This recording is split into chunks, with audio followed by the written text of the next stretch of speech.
Assalamualaikum warahmatullahi wabarakatuh. Kami dari kelompok 2 kelas B akan mempresentasikan mata kuliah Metode Penelitian Komunikasi 2 Kualitatif yang beranggotakan saya sendiri Dea Ruin Koturnada, Fahmi Mahmudin Siregar, Lulu Imaroh Syahidah, beserta Mutia Khairunisa. Akan mempresentasikan proyek 3 yaitu pengesahan konseptual dan penelitian terdahulu. Pengesahan konseptual yang pertama yaitu framing. Analisis framing secara sederhana dapat didefinisikan sebagai suatu analisis yang digunakan untuk mengetahui realitas atau suatu kejadian, tokoh, kelompok, dan lain sebagainya yang dibingkai dengan media. Proses tersebut melewati serangkaian proses konstruksi, menurut Herianto pada tahun 2002. Dalam pelaksanaannya, framing biasanya dijalankan oleh media dengan cara seleksi isu tertentu serta mengabaikan isu lain dan menonjolkan aspek yang terdapat dari isu tersebut. Terdapat dua aspek dalam framing menurut Erianto tahun 2005.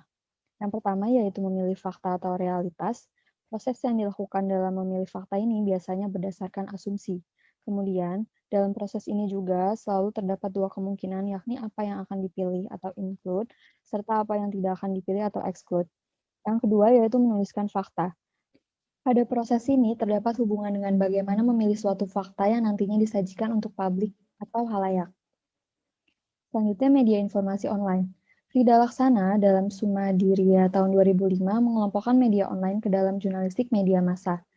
Media baru saat ini juga dikenal dengan new media.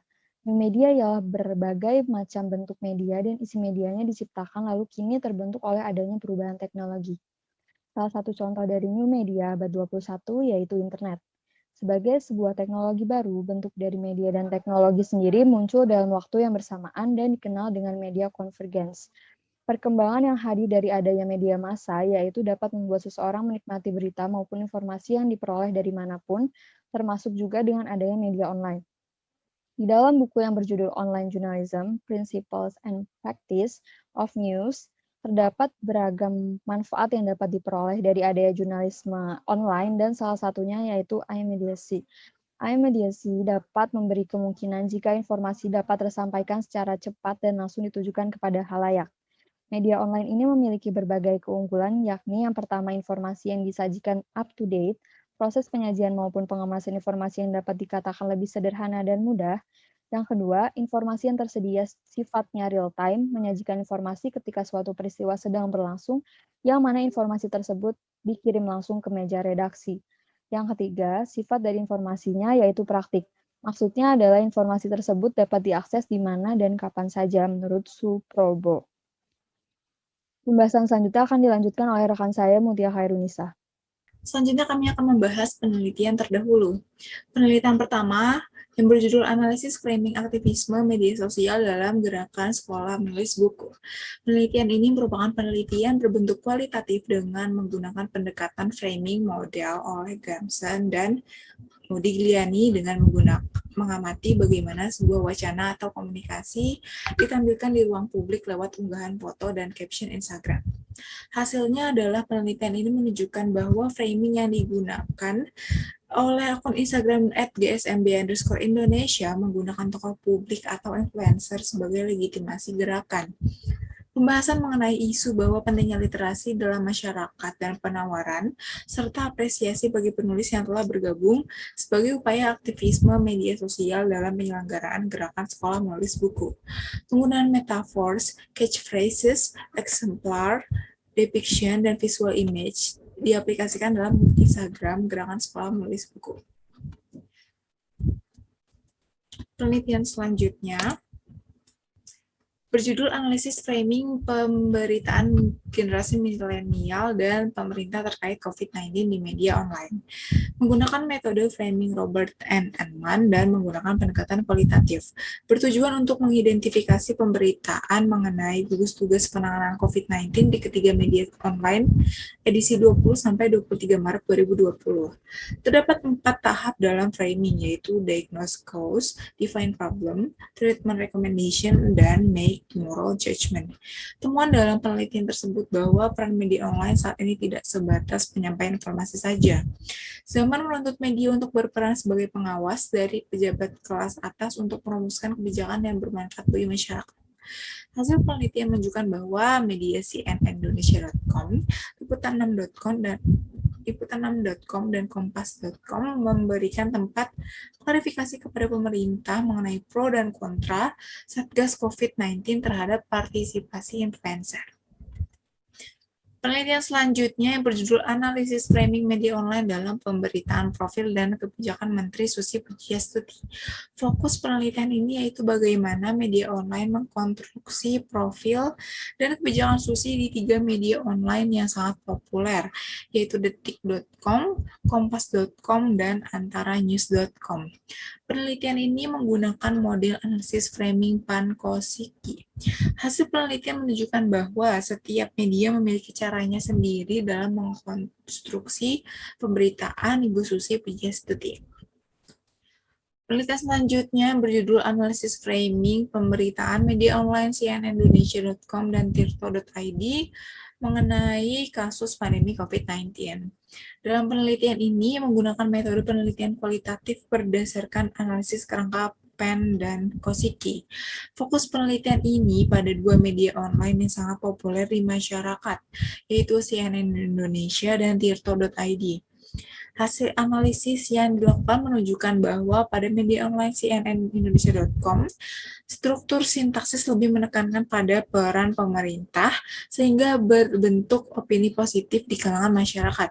Secara keseluruhan, struktur tirto.id lebih menekankan pada peran tenaga medis agar masyarakat dapat tetap tenang dan waspada.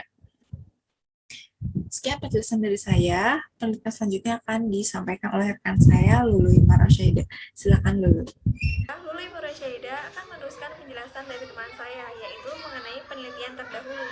Penelitian selanjutnya yang berjudul Bahasa Agama di Media Sosial, Analisis Framing pada Media Sosial Islam Populer. Dalam penelitian ini bertujuan untuk menganalisis bahasa agama yang digunakan dalam akun media sosial @islampopuler. Metode penelitian kualitatif dengan analisis teks media, metode analisis framing William E. Gibson, dan model kerangka Modigliani. Unit analisis dilakukan terhadap core frame dan condensing simbol pada akun @islampopuler yang terdapat pada channel YouTube, fanpage Facebook, dan juga Instagram. Kesimpulan dari hasil penelitian ini yaitu pengemasan bahasa agama pada akun @islampopuler dilakukan dengan merujuk pada sumber normativitas Islam, yaitu Al-Quran dan Al-Hadis. Konstruksi bahasa agama di media sosial ditetapkan sebagai praktik keagamaan yang dikemas melalui serangkaian simbol lisan dan nonverbal. Dalam konteks cyber, konstruksi ide ini dilakukan dengan membentuk kembali realitas subjektif. Realitas subjektif dibangun melalui rekayasa teks dan. Penelitian selanjutnya berjudul Analisis Framing terhadap pemberitaan sosok Basuki Cahayapurnama atau Ahok di media online. Penelitian ini bertujuan untuk melihat isu yang ditonjolkan dan dihilangkan dalam media online dalam membingkai sosok Ahok sebagai salah satu pemimpin politik sekaligus pejabat pemerintahan yang beretnis Cina. Data dalam penelitian ini diambil dari berita-berita di detik.com, kompas.com, dan viva.co.id. Berita-berita tersebut kemudian dianalisis dengan menggunakan metode analisis framing Robert and Edman. Hasil dari analisis penelitian ini menyebutkan bahwa dari pemberitaan ketiga media online tersebut, Ahok dibingkai dengan pemimpin yang politik beretnis Cina, yang pemaaf, dan tidak pendendam. Ahok juga dibingkai sudah terbiasa dengan isu SARA. Penelitian ini menyebutkan bahwa tujuan ketiga media online tersebut adalah agar sosok Ahok yang seorang pemimpin politik beretnis Cina menjadi wajar di benak para pembacanya. Penelitian lain yang berjudul Analisis Framing Pemberitaan Media Online mengenai kasus pedofilia di akun Facebook. Penelitian ini bertujuan untuk melihat bagaimana 2 media online yaitu kompas.com dan Republika Online membingkai pemberitaan tentang pedofilia melalui akun Facebook. Data dalam penelitian ini diperoleh dengan cara mengunduh berita tentang pedofilia melalui akun Facebook yang dimuat dalam portal berita republika.co.id dan kompas.com selama periode bulan Maret sampai dengan April 2017. Menggunakan model analisis framing Robert and Edman, penelitian ini mengungkapkan bahwa terdapat perbedaan dalam membingkai berita antara kompas.com dengan Republika Online. Perbedaan tersebut terlihat dari pemilihan narasumber. Republika Online sebagai media yang berlandaskan Islam selalu memilih narasumber yang memiliki pemikiran Islam. Sementara Kompas.com sebagai media nasional dengan ideologi humanisme lebih memilih tokoh pejabat pemerintahan sebagai sumber berita. Selanjutnya akan dijelaskan oleh teman saya. Saya Fahmi Mahmudin Siregar akan melanjutkan presentasi oleh rekan saya. Penelitian lainnya berjudul Analisis Framing terhadap pernyataan resmi Kemenpora RI dan PSSI dalam kasus sanksi FIFA terhadap Indonesia yang ditulis oleh Narayana Mahendra Prasetya pada tahun 2018. Tujuan dari penelitian ini adalah untuk membahas bingkai pernyataan resmi oleh Kementerian Pemuda dan Olahraga Republik Indonesia atau Kemenpora RI dan Persatuan Sepak Bola Seluruh Indonesia atau PSSI dalam kasus sanksi FIFA.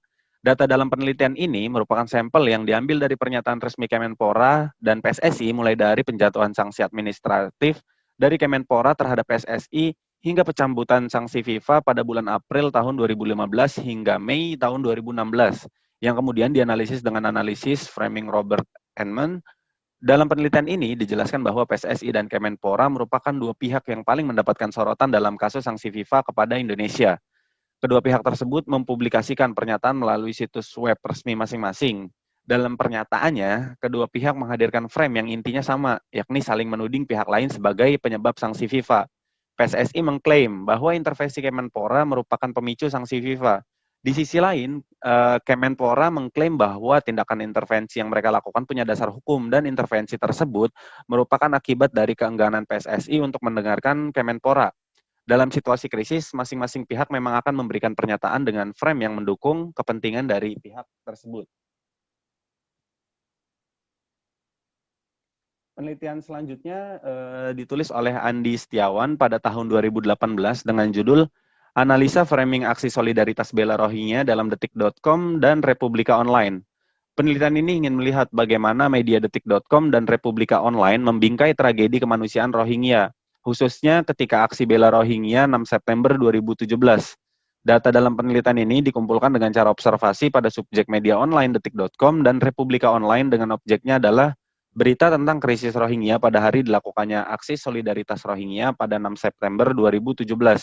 Selain itu, data dikumpulkan dengan dokumentasi, yaitu mengumpulkan teks-teks berita terkait Rohingya pada saat terjadinya aksi solidaritas untuk Rohingya pada tanggal 6 September 2017. Data tersebut dianalisis dengan menggunakan framing model PAN dan Koski.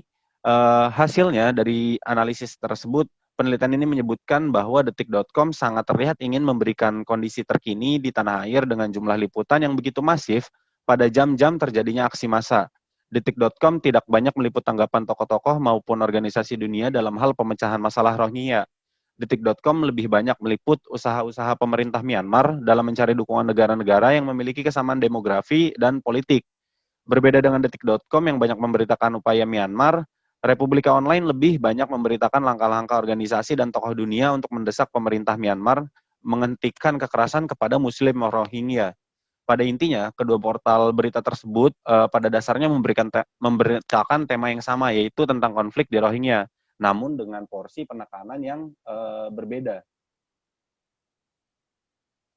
Penelitian selanjutnya berjudul Framing Media Online tribunnews.com terhadap sosok perempuan dalam berita video pornografi Depok, yang ditulis oleh Maudi Fitri Utami dan Nuriyah Asri Syafira pada tahun 2018.